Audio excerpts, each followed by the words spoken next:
Alright, hello, my name is Lordy Bunnykins, and welcome to my submission video for Pipistrello and the Cursed Yo-Yo. Usually the category I run in this game is New Game Plus with no zips, but this is going to be New Game with no restrictions, so it's going to be pretty different. I'm not going to have anything to start, but I'm going to have access to a much bigger glitch than is available in zipless, so it makes the category very different. Time starts when I say start to a new game. So after the opening cutscene, we get put into the opening level, Pipistrello Manor, and this level doesn't have a lot going for it at the start. We're mainly just trying to make our way to the end as fast as possible. We do get our first taste of a major trick in this run called Yo-Yo jumping, where I can use the yo-yo against a wall while in midair and jump out of midair. And that's really useful for the run, as you can imagine, because it allows us to cross gaps that we would usually either need to like hit a switch or like find an upgrade. But we use it for two pretty small things in this opening level, initially. But the second half of this level, which is coming up in just a few screens, we're going to see a lot more major uses of it. So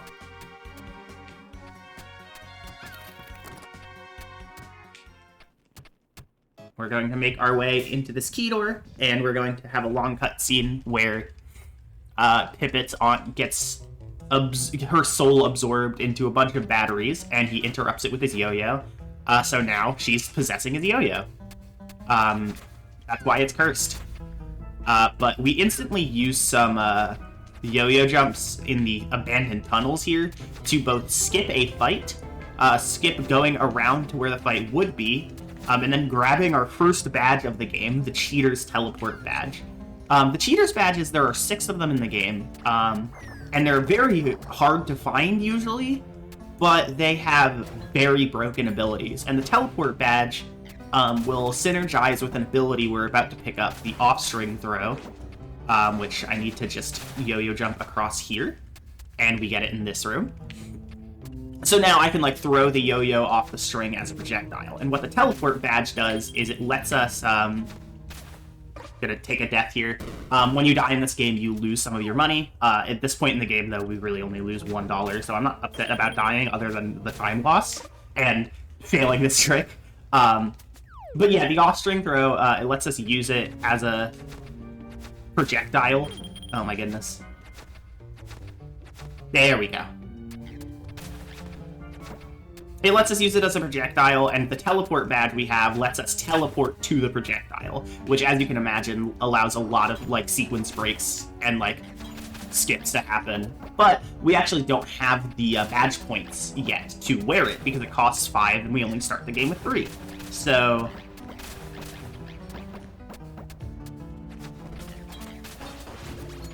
we are going to just make our way through the rest of the abandoned tunnels normally. And this ends with our first fight arena. This fight arena is actually pretty interesting. It takes use of the mechanic of the yo-yo string, which is when you have the off-string yo-yo just like flying around, you can't deal damage with your yo-yo string, but what it does instead is actually stuns things. It stuns enemies, and you can really push them around. With that, and any enemy arena that has, like, a bottomless pit you can push enemies in, especially early game when we don't have a lot of upgrades, it's usually pretty good to try and push them into that pit. But now we're kind of in the main body of the game. We've made it to South Plaza, so we have the first 2, like, main regions we can go to of the game.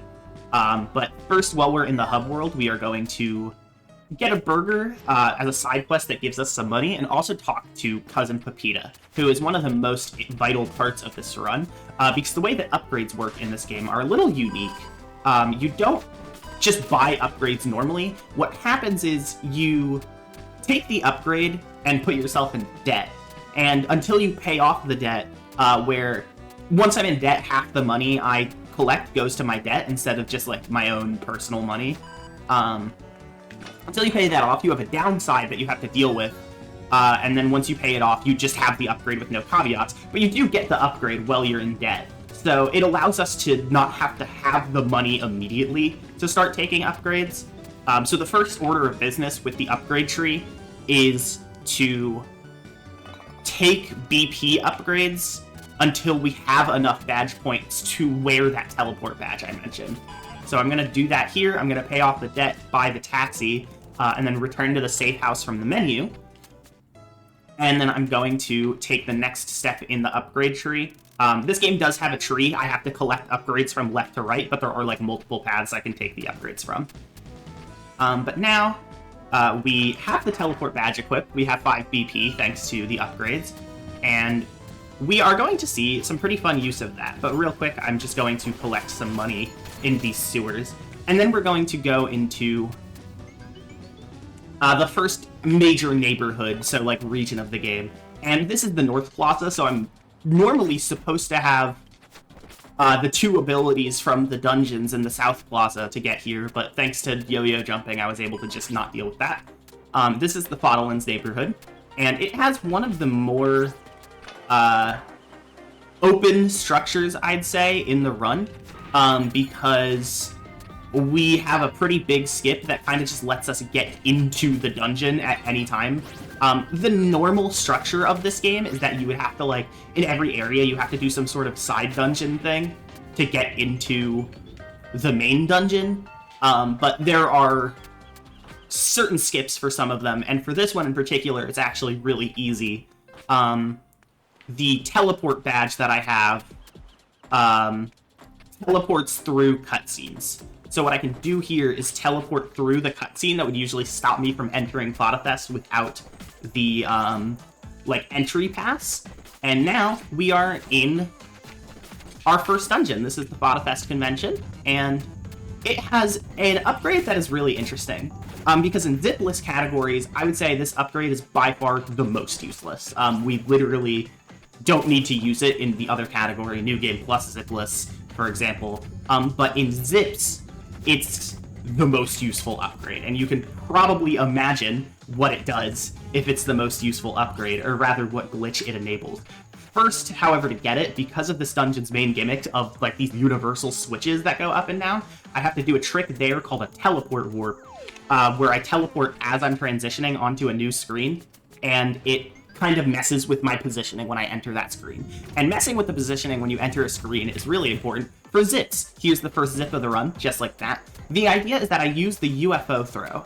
So the UFO throw is an ability that, when I, like, throw it, there we go. When I throw the UFO, with the UFO throw, it kind of hovers in place a few tiles beyond where I throw it, and then I can, like, grab onto it, and I can use that to, like, jump over pits and things like that. But it has a very unintended effect, because the way that the game kind of handles screens like this is that everything off the screen you are currently on is kind of considered like a giant out-of-bounds pit. So when we screen transition with the UFO throw, it once again tries to, like, update our position from the old screen on our new screen, and it allows us to skip multiple screens at once. And we use it pretty majorly in this area here, the Galeneros district, the other district of North Plaza, in order to help start our fan club. The dungeon in this area is like a stadium, and currently all the seats to the stadium are full except for the fan club section, so we need to start our own fan club in order to gain access. And thankfully, after the first fan club member, we get money every time someone joins, so we can use that to pay off another debt to work further on our upgrade tree. But the dungeon itself, we're actually going to be skipping most of. So we have a zip here to get into this room with 3 switches, and we're going to be using a lot of yo-yo jumping and zipping to get through it. At this point, you would usually have an ability called the wall ride, which, as the name suggests, allows you to ride on walls. but we don't have that right now, so we have to do one of the hardest yo-yo jumping sections in the run.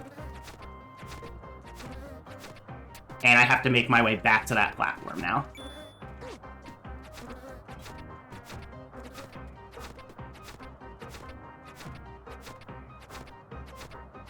There we go. And then once I do that, I'm going to try and set up a teleport warp here to teleport past this mini-boss arena, and then set up another one to teleport into the arena that the boss fight is.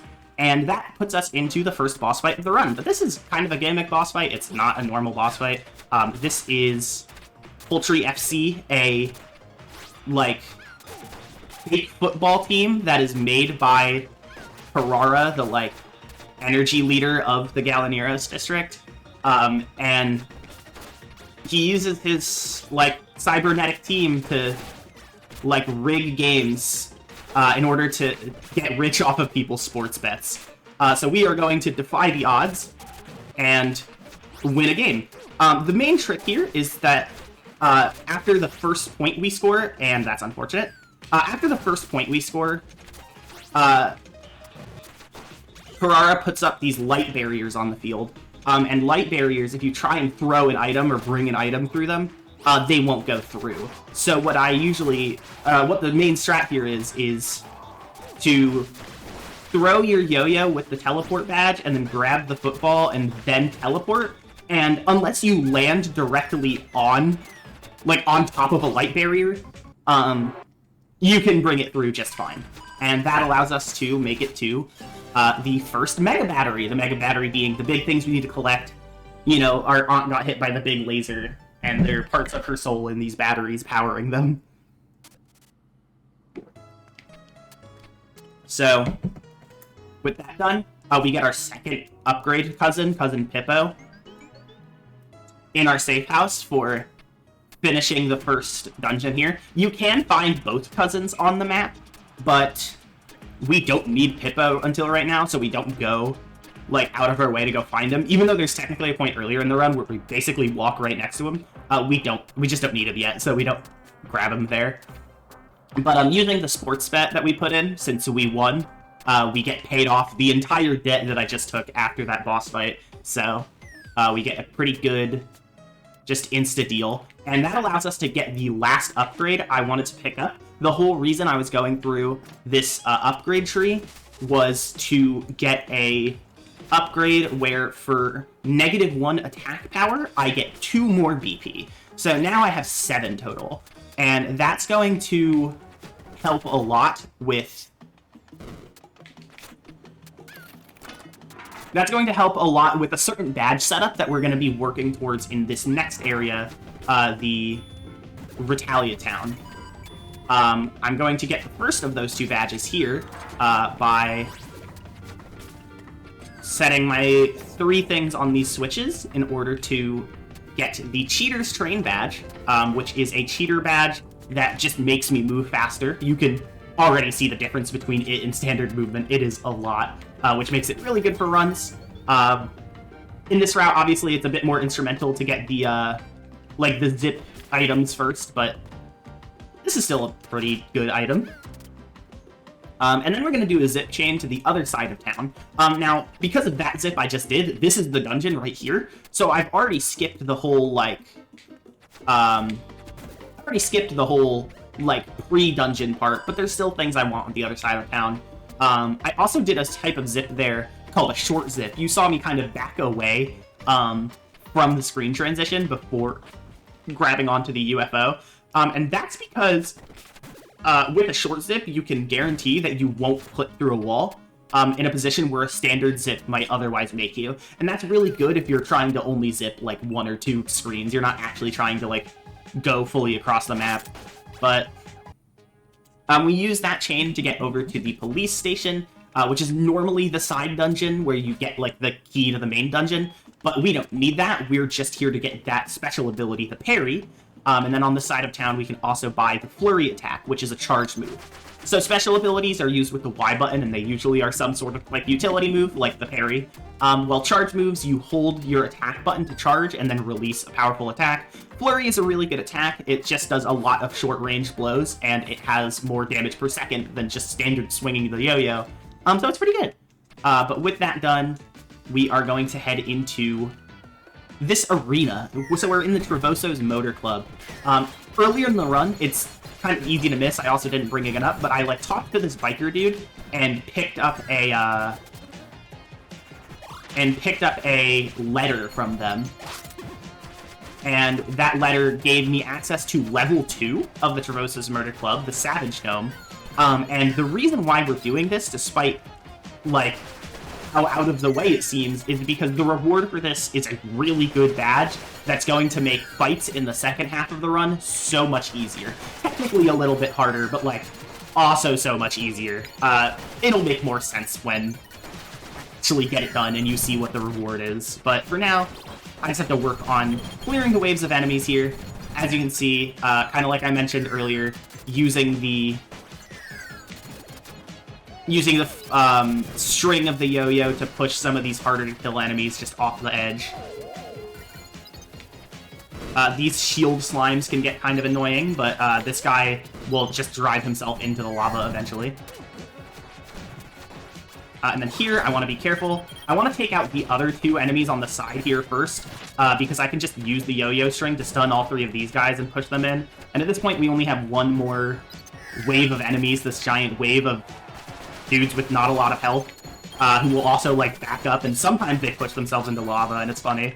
But as you can see, that last wave of enemies isn't too hard to deal with, and even though I kind of cut it a little close, we did make our way out of the Travoso's Motor Club, and we got the Demon Badge. And the Demon Badge is the 3rd and final badge we're picking up in this run, one of the best badges in the game. It puts your max health to 2, but it adds 5 to your attack, so it's a lot of damage. But obviously it cuts your max health a little bit, but it's still really good. And hopefully we just won't need that health. I just did a couple zips in a chain there to get to the last district of the game, the Faria Slime Burrow. And in the Faria Slime Burrow, we also skipped with a zip into the Slime Skyscraper, which has the staff ID. I mentioned how this whole game I've just been skipping side dungeons that are usually required to get into main dungeons. That is not possible in Slime Burrow because it is actually a loading zone that is completely disabled unless you open the dungeon normally with the Slime ID. But we can skip the whole thing. I also skipped the whole dungeon itself with that one jump with the train badge. But with that being said, we are now in the second major dungeon we're going to be completing. This is the slime excavation site. And it's going to be pretty fast because we have zips at our disposal. However, I am going to take a little bit of a detour from just getting to the boss immediately. I'm going to head into this room here to grab this money bag to pay off my debt. And then I'm going to try and set up a pretty specific spot on this loading zone. And if I do it right, you'll see me okay. If I do it right, you'll see me snap to the left a fair bit on this zip, like that, and clip into this room, and the boss of the dungeon is right below us. I am, however, going to do a few things while I'm in here. I'm going to both pay off that debt so that we have our attack power back, and we're done getting upgrades from Pepita from the run. And we're also going to upgrade my badges, notably the Demon Badge and the Train Badge. Both their upgrade effect from Pippo is that they cost 1 less BP. So now with that magic number, the 7 BP we have, the Demon Badge and the Train Badge cost 4 and 3 BP respectively. So I have enough to wear both of them at the same time. And that's just really good because it allows us to fight bosses while still moving fast, and also not have to switch between them and go into the safe house, which takes 5 seconds every time you would want to switch. So it's just really nice, you know, quality of life for the late game of the run here. We just don't have to worry about, like, switching out badges as much. And we're pretty done with the teleport badge. We will have to go back into Fada Fest later, which will require teleporting into it again, but that's going to be the last time we use it from this point on. At this point, we are just, like, zipping and moving. And at this point, we already have all the setup. We have all of the badges we want to use for the run, all of the, like, items and abilities. So at this point, it is literally just going to be me rushing the dungeons until I beat the game. So next up, we are going to go to the mall. Earlier, I got the taxi point to get to the mall so that we can just kind of come right back here. And this is going to be a pretty tricky zip. This is the only pause zip in the current route. And it's, I believe, frame perfect, if not very close to. Pretty much the idea is that you can kind of mess with the collision a little bit when you pause during a screen transition. And using that, we can clip through a wall that we wouldn't be able to zip through otherwise and make it to the back half of this dungeon, the secret flying oil plant, or the secret frying oil plant.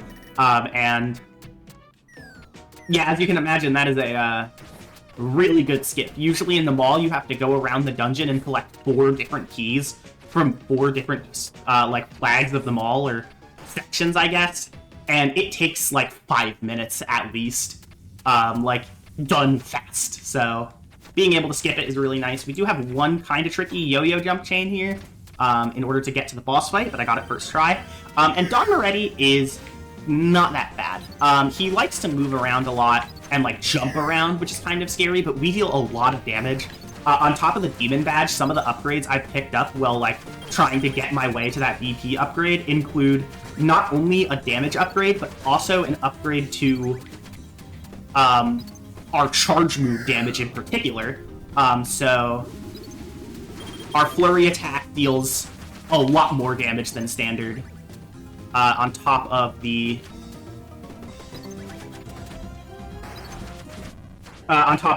like demon badge and other attack upgrades we have.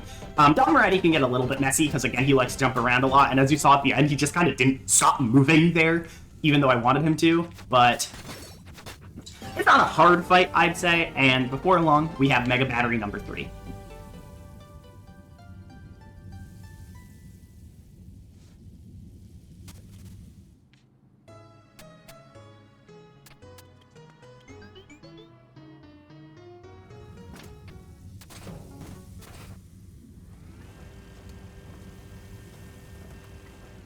But with that being done, we are going to head out of the frying oil plant. You're going to see a funny little side effect of me not doing this dungeon normally, where I just kind of spawn in this water. Oh. I've not seen that one before. Interesting. Okay, yeah, okay, that's good. Good news, I'm not stuck if that happens.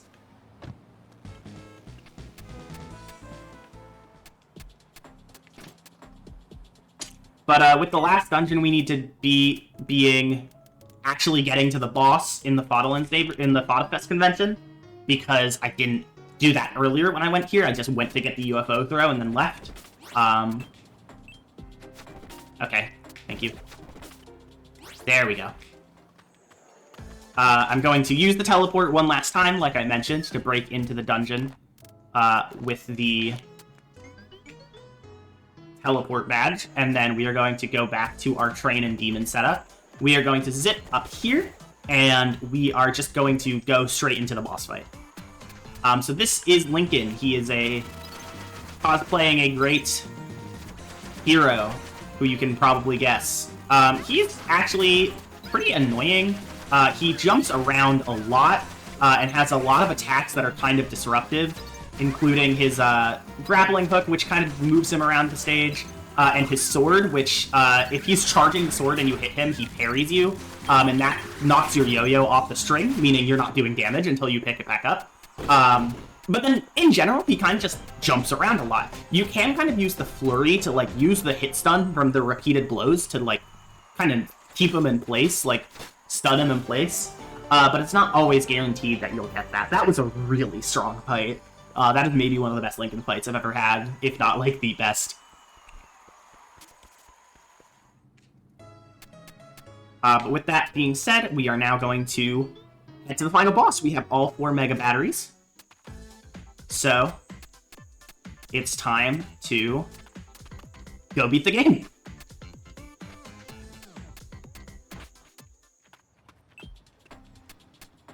We're going to make our way back to the main area of North Plaza, and kind of like the South Plaza into North Plaza, like, transition, you usually would have to, like, do a sewer section where you use the 2 new abilities you got in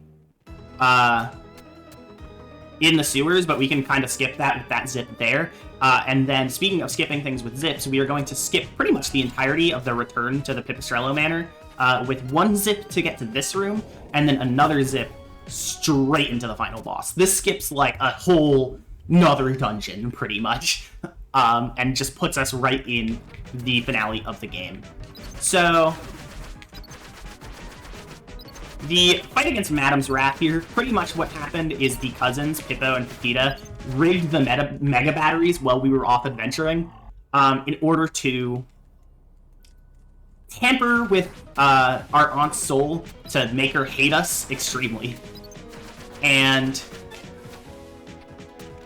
so now we have this really long fight once we get into Phase 2 with a lot of health and a lot of these platforming challenges. Now, the most notable things about these platforming challenges is that we skip every ability except 1. And like I mentioned earlier, with the exception of zipping, UFO throw is probably the least useful ability. So we have to do a lot of really tricky maneuvers with, like, yo-yo jumping and things like that, in order to make it through to, like, these, like, platforming challenge rooms. And yeah, as you can see, I got, like, really scared on that one. So I'm trying to be really careful here. There we go. You don't actually have to hit the Madam's Wrath is the name of this boss there in order to get into, like, the next phase. You just have to kind of get close enough to her, so we take advantage of that there to, well, do just that, and not have to worry about the last jump there. That'd be really quickly.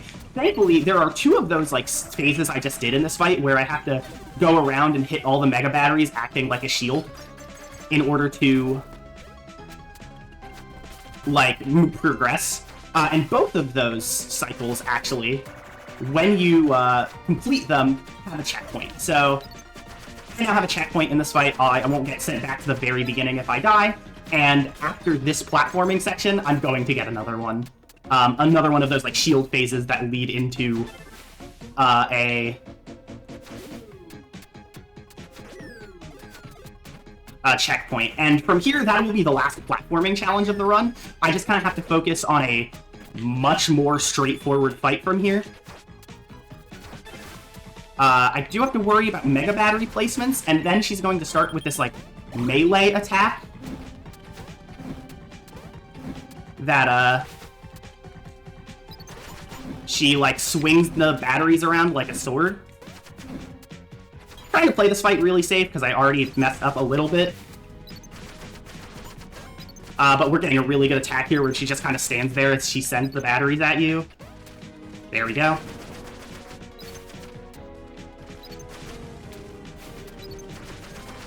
And there we go. And time is going to be, after I knock these 4 Mega Batteries into the pit, I'm going to hit her, and time is going to be when I hit her. And that's time.